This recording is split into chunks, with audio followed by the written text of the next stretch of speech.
No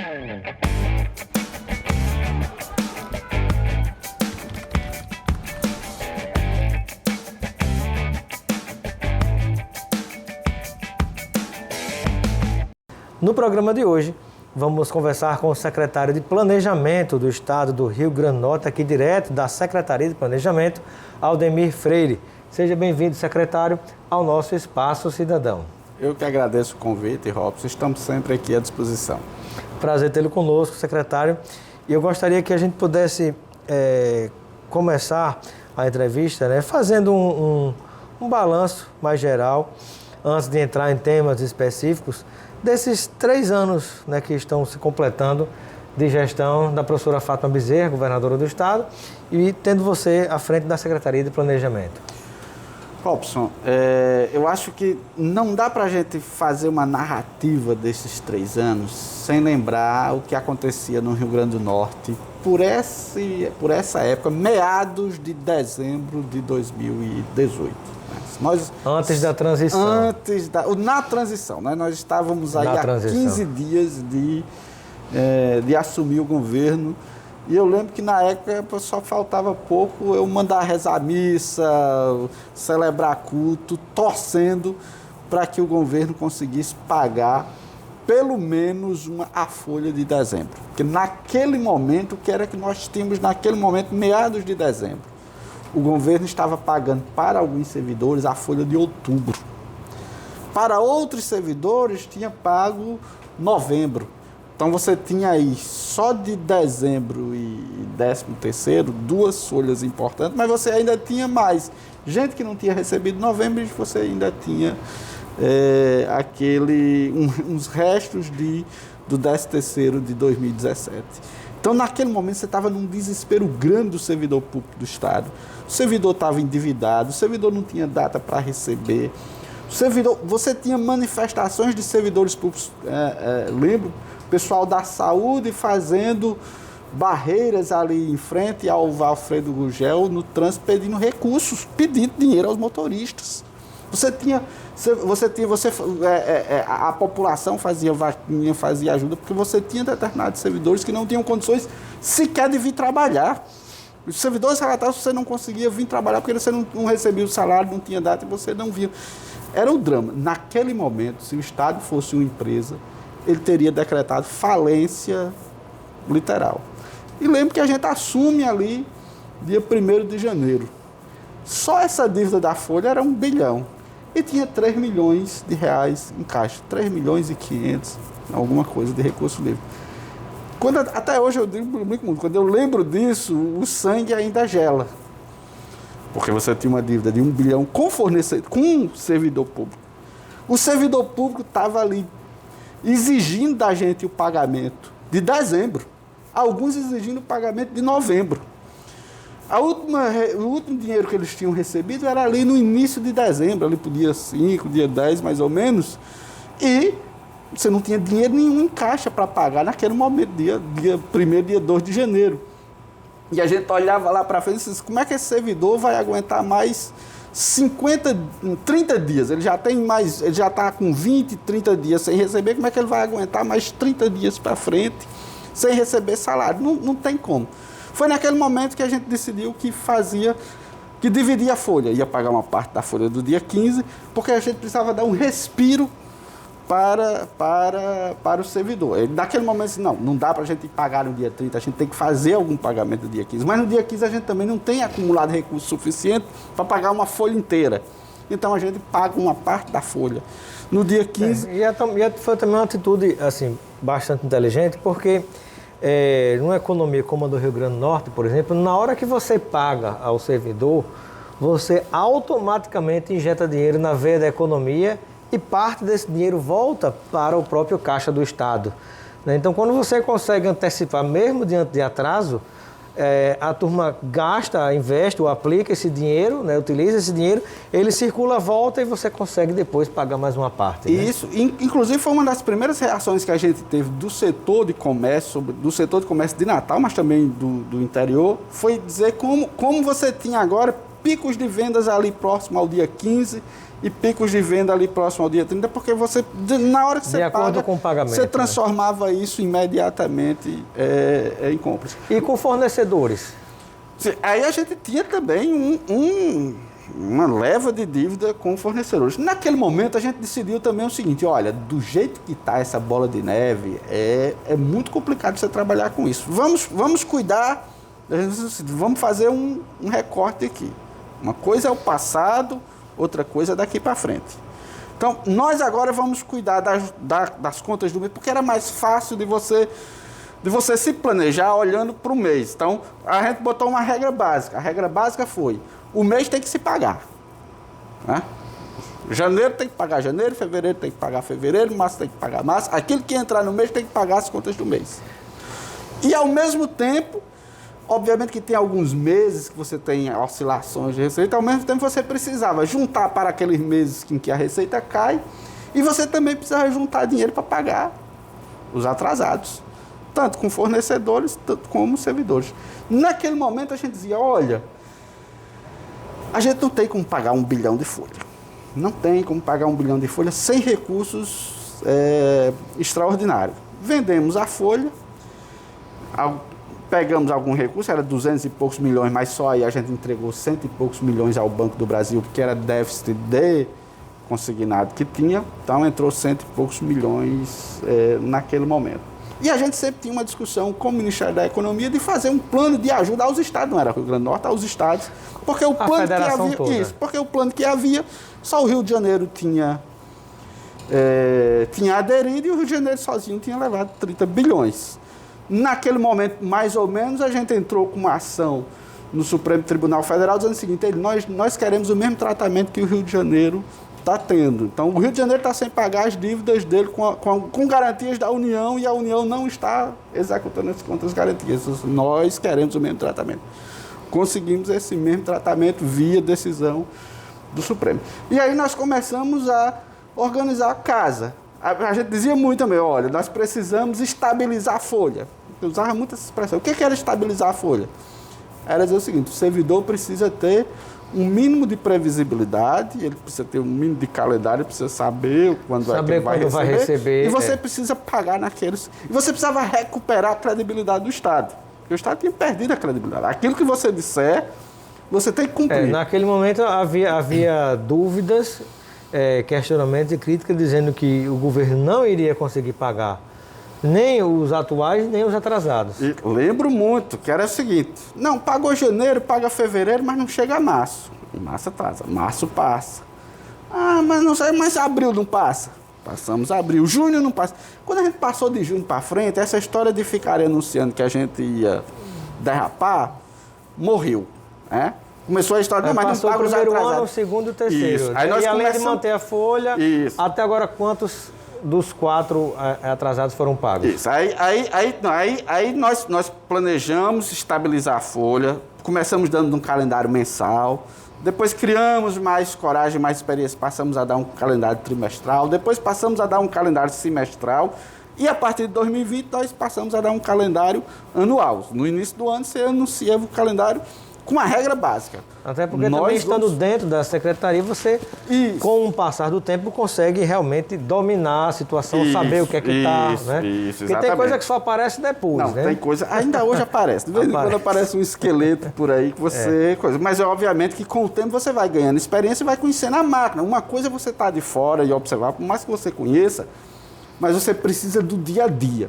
É daí que vem o domínio da informação, né? Isso. Hoje a gente trabalha com assim, eu tenho por dia tudo que vai entrar e tudo que vai sair ao dia dos próximos 365 dias. Então hoje eu faço um planejamento. Já consegue ter uma visão pelo menos de um ano. Hoje eu consigo ter uma visão de um ano para frente. Então hoje eu consigo fazer isso com muito mais segurança, porque você vai conseguindo ganhar domínio do assunto. E hoje como é que está a situação geral da folha?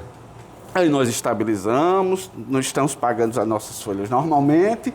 Das 4 folhas, nós já pagamos 3 e anunciamos que vamos pagar as próximas, a última, pagamos uma parcela em janeiro do próximo ano, uma parcela em março e terminamos de pagá-la em maio do próximo ano. De modo que nós vamos ter pago, ao longo dos nossos 4 anos, 48 folhas mensais, mais 4 13º, mais 4 folhas extras em atraso. Então, E com o fornecedor? Com o fornecedor, a gente foi fazendo a mesma coisa. A gente, obviamente, que aí nós fomos limpando aquilo que tinha muita sujeira na contabilidade, nós fomos limpando, tinha muito restos a pagar que o pessoal já tinha recebido via decisão judicial. Houve muita negociação de contratos, né? Aí nós eu me lembro do decreto no começo do governo, acho que era 25% que tinha que diminuir. Isso, nós cortamos alguns, né, contratos desnecessários, renegociamos contratos, grandes contratos que nós renegociamos, por exemplo, de alimentação de presos, nós fizemos uma grande renegociação de alimentação. A Arena das Dunas conseguiu respirar bastante com negociações também, né? A gente vai agora, mas nós ainda não fizemos uma grande renegociação com a Arena, né? Nós ainda agora, com o resultado da CPI, com a auditoria que foi feita a Control fez uma auditoria, aponta uns caminhos, nós estamos para sentar e renegociar todo o contrato com a Arena das Dunas. A Arena das Dunas é preciso, porque é um contrato grande, longo, é preciso ser refeito ele em outros patamares, e aí é preciso... E há um tempo, né? A cada 5 anos isso aí já devia, inclusive, ter sido feito. Legalmente você pode pedir essa revisão de contrato, então nós estamos para fazer essa revisão de contrato com a Arena das Dunas, mas temos hoje uma gestão do contrato da Arena das Dunas que não havia antes. Antes não havia essa gestão desse contrato, era só receber a conta e pagar. Hoje o pessoal já trabalha com essa revisão. Secretário Aldemir, e além dessa questão do equilíbrio de pagamento da folha dos funcionários e também no calendário junto a fornecedores, qual seria o outro, digamos assim, outra grande ação que foi possível realizar ao longo desses 3 anos que você considera como uma das pedras mais importantes fruto desses 3 anos? Um dos pontos centrais foi a renegociação com o Banco Mundial do empréstimo, de estender o prazo de execução do contrato do governo cidadão. Quando a gente estava na transição, embora tenha sido feito pelo governo anterior, essa negociação já foi feita com a gente. O governo anterior assinou, mas a gente fez uma negociação com o Banco Mundial para estender até dezembro desse ano. Naquele momento, nós estendemos até dezembro desse ano, que já foi uma luta grande. A gente conseguiu isso ali no apagar das luzes de 2018. Obviamente, o governo anterior assinou, mas essa negociação, quem participou foi basicamente a gente, porque era a gente quem ia pagar. Estender naquele momento essa renegociação foi fundamental, porque era a principal carteira de investimento do Estado. Você garantia, senão você perderia... Fazer recursos circularem também. Isso, e você perderia ainda, porque o ritmo de execução do governo cidadão estava muito lento. Era um contrato de 2013... Hoje tem obras espalhadas pelo Estado todo. Tem, isso. Elas já estão praticamente concluídas. Era um contrato de 2013 que, ao final de 2018, acho que estava com 20%, 30% de aplicação. Então, você tinha mais um ano, né, já estava prestes a se vencer. Nós estendemos, se venceria em 2018. A gente estende até 2021. E o ano passado abrimos uma nova negociação e ampliamos o prazo também até dezembro de 22 para dar tempo da gente concluir principalmente o Hospital da Mulher em Mossoró. Então, essa foi uma outra foi um grande desafio. Do Banco Mundial. Esse foi um outro grande desafio. Mas no meio do caminho teve a pandemia. Então, assim, além de tudo isso, ou seja, além de você... Então, você estabiliza a folha, melhora a relação com os servidores, garante que a principal carteira de investimentos... Talvez tenha sido até agora um dos períodos mais nervosos do governo, né? Talvez mais do que o começo do governo, ou não? Eu digo muito que o mês mais, do ponto de vista financeiro nosso, o mês mais difícil foi maio de 2020. Esse mês eu não esqueço nunca. É tanto que quando a gente passou esse mês, porque o que aconteceu? A pandemia entra ali ganha força ali em meados de março. Fecha tudo, a arrecadação despenca. A arrecadação despenca. E ainda não tinha entrado nenhum recurso de ajuda federal. Então, maio foi assim, você perde 200 milhões. Você perder 200 milhões, assim, é algo Quando a gente devastador. Uma folha é quase 350 milhões líquida aproximadamente. Líquida, quando junta tudo, é 400 milhões. 400 milhões, né? A folha líquida de todos os órgãos é 400 milhões. Porque caiu a receita de todo mundo. Mesmo os órgãos que tinham receita própria, se você pegar o Detran e DEM tem receita própria, a receita deles também despencou.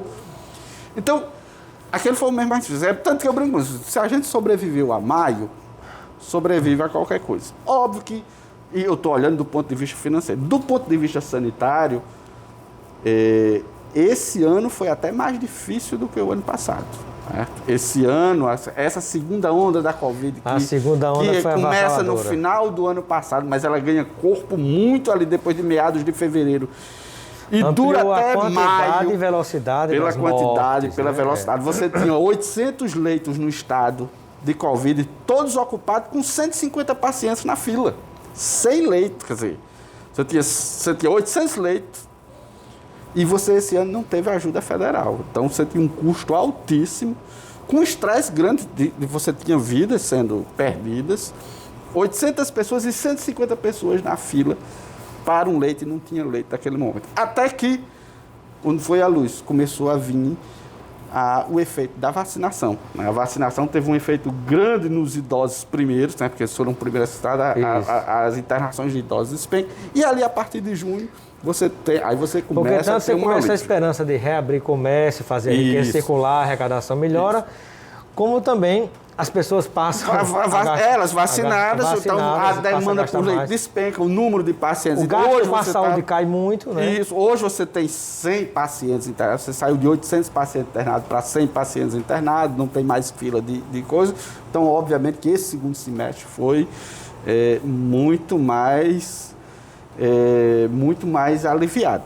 Mas, óbvio, mas vocês ainda têm grandes desafios no Estado. E essa era a grande pergunta, né? Sobre os desafios para este ano de 2022.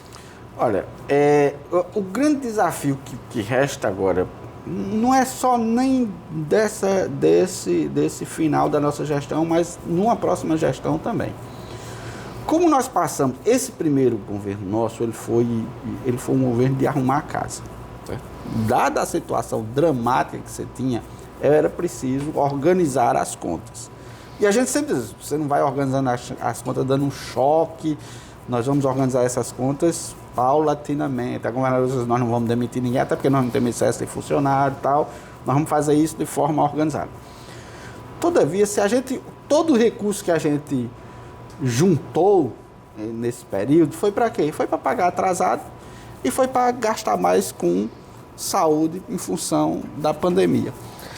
Então faltou... Sanando isso, né, volta a ter capacidade de investimento, com recurso próprio do Estado. A grande questão é essa. A gente até que tinha capacidade de investimento, só que o recurso precisava ser usado para pagar as dívidas e para pagar esse aumento de leitos da saúde.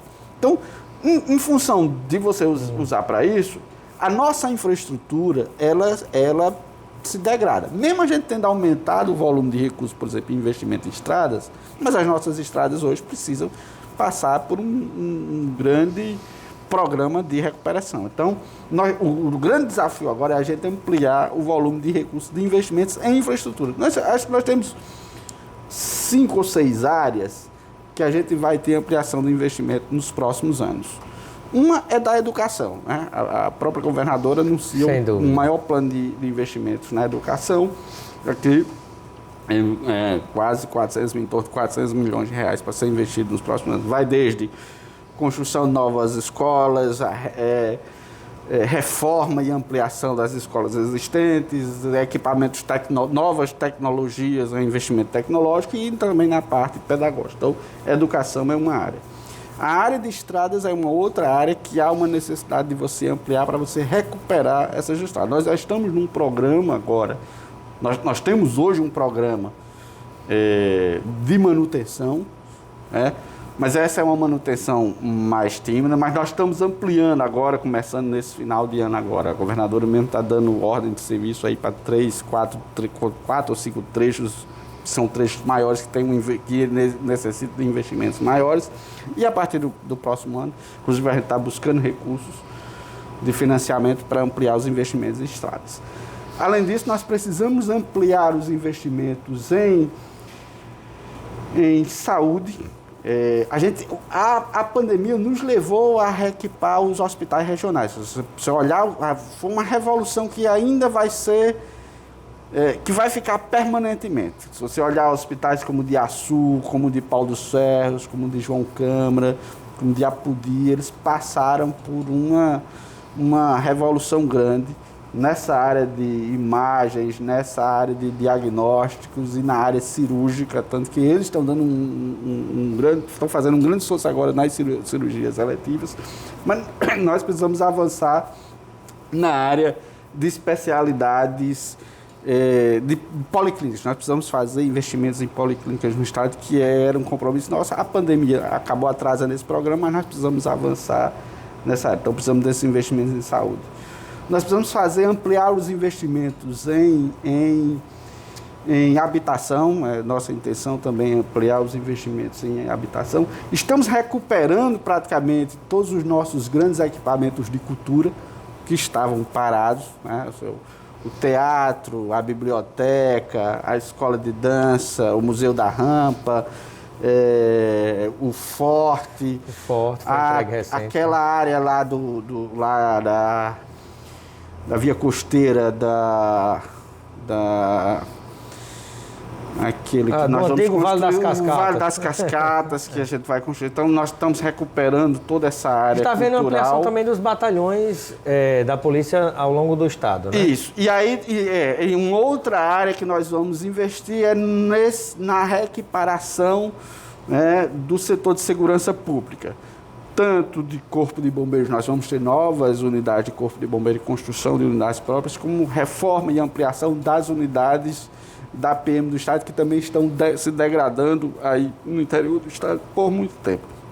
Então, educação, saúde, estradas, habitação, cultura e essa área de segurança são as áreas que nós teremos ampliação de investimentos nos próximos anos. São áreas prioritárias para investimentos nos próximos anos. Perfeito. Bom, quero agradecer a participação do secretário Aldemir Freire, secretário de Planejamento do Estado do Rio Grande do Norte, no nosso Espaço Cidadão. Seja sempre bem-vindo, secretário, e eu deixo um momento final para suas despedidas junto a todos aqueles e aquelas que nos acompanham.